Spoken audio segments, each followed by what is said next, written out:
Good morning. My name is Joe Leclerc. I'm the zoning hearing officer for San Mateo County Planning and Building Department, and I am convening the May 15th, 2025 zoning hearing officer meeting here at 455 County Center in Redwood City, as well as on the Zoom for those who are attending via Zoom. And to begin the meeting, we'll say the Pledge of Allegiance. I pledge allegiance to the flag of the United States of America and to the republic for which it stands, one nation, under God, indivisible, with liberty and justice for all. Thank you.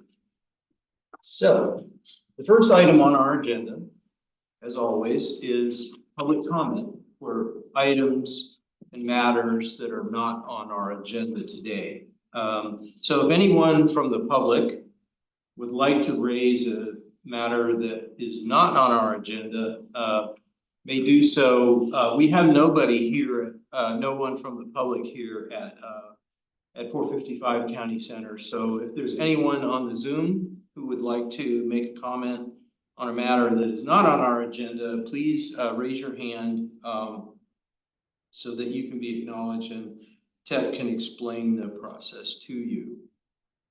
We don't have anyone at the moment via Zoom. Okay, well then we'll move on from that item to our consent agenda. And we have one item on the consent agenda today. And Ted, can you please read that item into the record? Item 1, consent agenda, planner, Randall Cohen, owner, Atherton Rose LLC, and Atherton Chaplin LLC.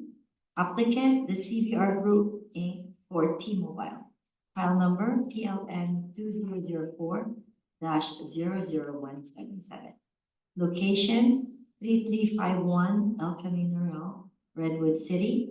APN number 060-282-580. Thank you. So is there anyone on the Zoom who would like to have a public hearing on this item? We don't have anyone at the moment. Okay. So given that, I have read the staff report, including the findings and conditions of approval, and Randall has confirmed with the applicant that they're in agreement with the findings and conditions of approval. Therefore, I will approve PLN 2004-00177, a use permit renewal, and if any pursuant to the findings and subject to the conditions of approval. And I want to note that made some minor additions to the conditions of approval having to do with FCC authorization requiring the applicant to maintain that and notify the county in the event that it went away, and also a condition related to our ordinance, the wireless telecommunications ordinance, which provides that people with leases or property owners that lease their property for these facilities may not exclude other providers from locating facilities there. So it's a co-location requirement. Doesn't mean they have to go find people to co-locate, but it means they cannot preclude them from using that facility to hang their antennae. So given that, I'm going to approve, as said, I'll approve this, and if anyone wishes to appeal the decision, they can do so by submitting a written appeal to the Planning and Building Department by May 30th, 2025, not March. by 5 p.m., accompanied by a $1,962 appeal fee. And that concludes our consent agenda. We'll move on to the regular agenda. And Ted, can you please read item 2 into the record? Item 2, regular agenda. Planner, Sunal Agarwal. Owner, Dustin Boyce. Applicant, Colton Palmer. File number PLN 2023-00300.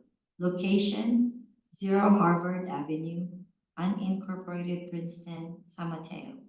APN number 047-031-110.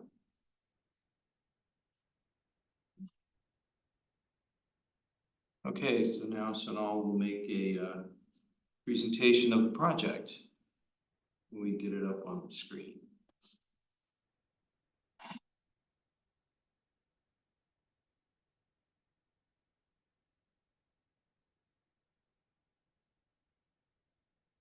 Good morning, everyone, present in person and over Zoom. My name is Sonal Agrawal. I'm the project planner of PLN 2023-00300. The project before you is a use permit.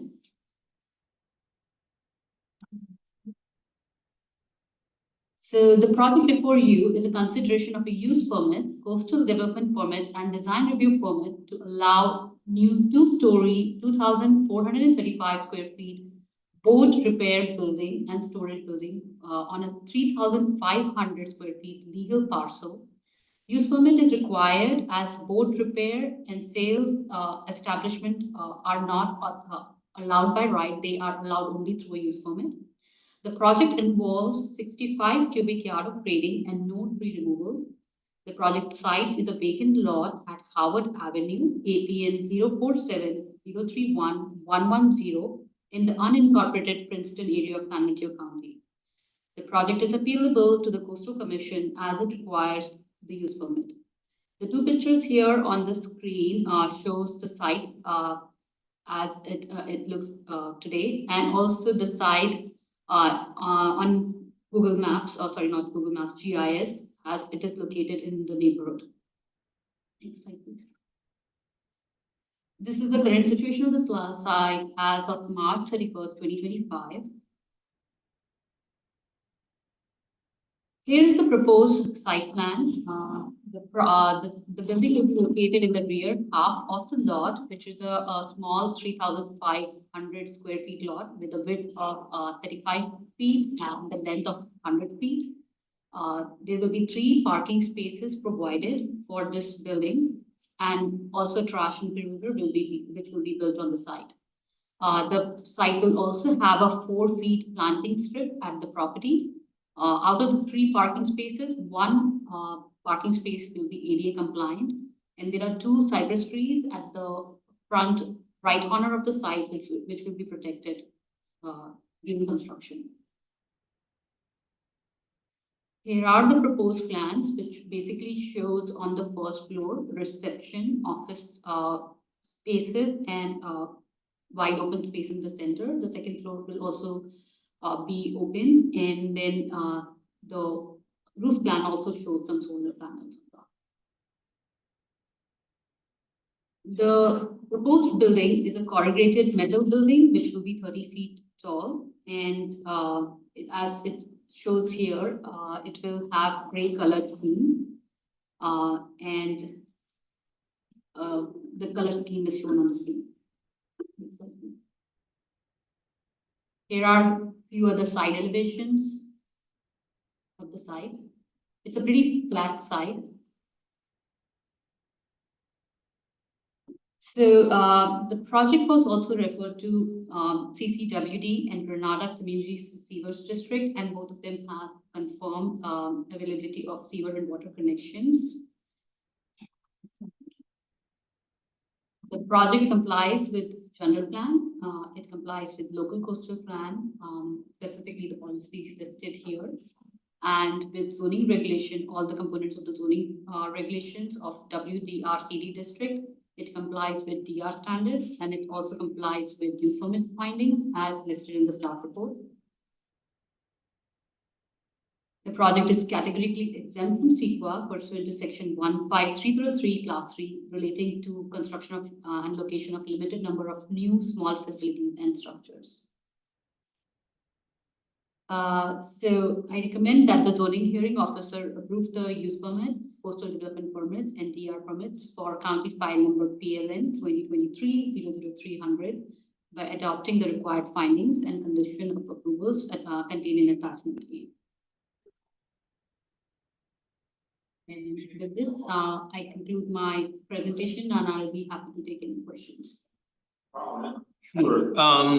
I have, seeing that there's no one here, and I believe the one person on the Zoom is the applicant, is that correct? Yes. Do we have any, oh, we have now 3. No, just Oh. the applicant. Just the applicant, okay. So Sonal and I spoke yesterday about the parking configuration and the fact that the backup space with perpendicular parking is insufficient based on my professional experience as a licensed landscape architect and reviewing parking in applications for over 35 years. And I think that as I recall from your analysis in the staff report, that 2 parking spaces would be sufficient to meet the requirements of the code. Because if we can go back to the site plan,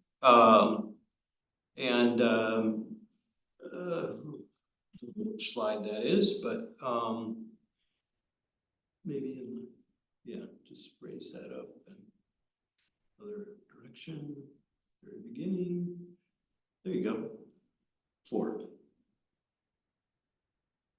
So you can see here that so given the site's 35 feet wide, and there's a couple options. One would be to put 2 head-in stalls. Let's see, I don't know what the width of that accessible pathway is, but it might be possible to put it between. Let's see, we got 18 plus.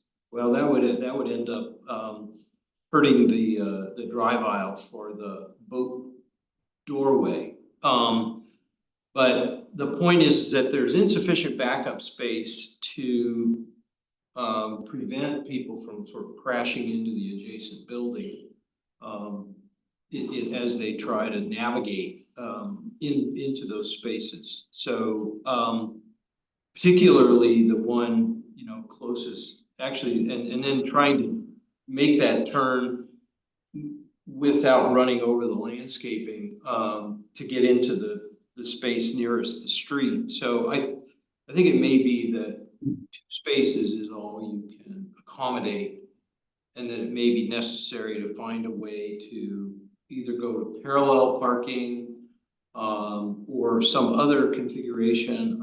I'm a little dubious about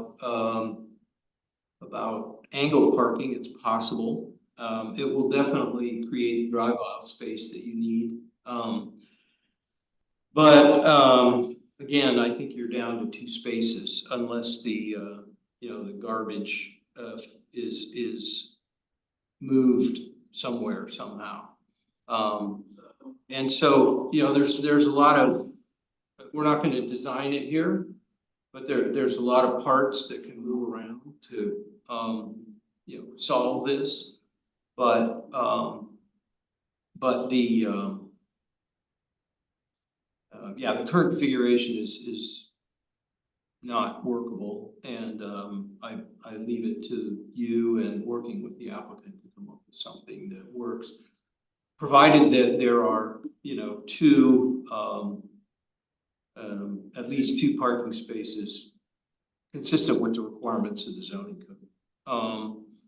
And I understand it'd be great to have more, but not a terribly busy street. There is a possibility for street parking, I think, in front. So having said all that, I'd like to hear from the applicant now as to what their, both whether they've read the staff report, and they concur with the findings and the conditions of approval, including the one that requires them to redesign the parking, and second, what their ideas are for reconfiguring the parking. Colton? Yes, I'm here. Can you hear me? Yes, thank you. Fantastic. Yes, I did read through the staff report. Thank you, Sonal, for putting all of that together. Regarding the parking, since 2 spots are required, I don't think we're going to have an issue redesigning this to comply with the code. My first design option, similarly to what you had discussed, will be to try and angle them. I think that's going to be the simplest solution here. So I will tackle that first to see if that will work out for this lot. If that does not, then we will run through a few other iterative designs to see what can fit on this lot perfectly. We can certainly move things around accordingly.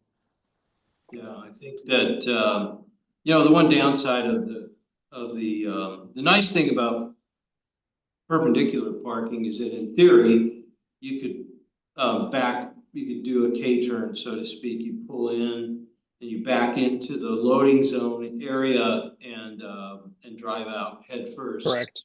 But you don't have sufficient space for that design. So it looks like it forces you into either a parallel parking scheme or a angled parking scheme that will require backing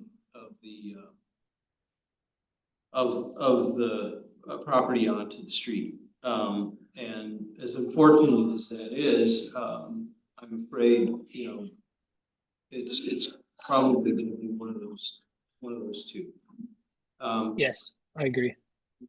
And so I think that the other I did provide some draft language for inclusion in the letter of decision that I'm going to suggest we amend to include a phrase to achieve a minimum of 2 required parking spaces, so that it's clear that, so the application included 3. The staff report discusses 3. And I think the conditions of approval need to discuss the potential for there to be only 2. Otherwise, there's a potential for confusion about what's required and allowed. Colton, do you have an objection to including? I assume that Sonal has shared the language I drafted yesterday with you. I don't believe I got a copy of that, or I may have missed it. However, I do not object to the amendment to have the required 2 parking spaces included in that memo. Okay. Well then, and you have read the staff report and concur with the findings and conditions of approval as amended? Correct, I do. Okay, very good. So we had no public hearing today since there was no public here or on the Zoom, and no need to open or close it. And given all of that, prepared to approve project PLN 2023-00300 pursuant to the findings and subject to the conditions of approval included in attachment A of the staff report as the conditions have been amended. And if anyone is aggrieved by this determination and would like to appeal it, they may do so by submitting a written appeal to the Planning and Building Department by May 30th, 2025, 5 p.m. And the application must be accompanied by a $1,962 appeal fee. And thank you, Colton. That concludes this item. And since we have no more items on the agenda, I will adjourn the meeting. Thank you. Thank you all. Thank you. work